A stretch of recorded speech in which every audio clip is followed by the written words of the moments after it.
Hello viewers, কেমন আছেন আপনারা সবাই? বঙ্গবন্ধু সদয় প্রত্যাবর্তন দিবস উপলক্ষে বিশেষ কুইজ নম্বর 4।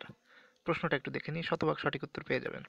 মুক্তি পেয়ে লন্ডনে পৌঁছার পর এক সংবাদ সম্মেলন করেন বঙ্গবন্ধু শেখ মুজিবুর রহমান এবং সেখানে তিনি একদিন থাকেন। এ সময় তিনি লন্ডনের কোথায় অবস্থান করেন? 4টা অপশন আছে।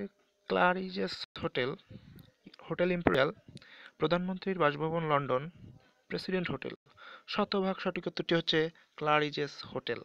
যারা চ্যানেলটি সাবস্ক্রাইব করেননি অবশ্যই সাবস্ক্রাইব করবেন, কেননা শতভাগ সঠিক উত্তর কিন্তু সবার আগে আমরাই দিয়ে থাকছি। সুতরাং চ্যানেলটি সাবস্ক্রাইব করে বেল আইকনটি বাজিয়ে দেবেন এবং সবার আগে নোটিফিকেশন পেয়ে যাবেন আমাদের ভিডিওর। ধন্যবাদ।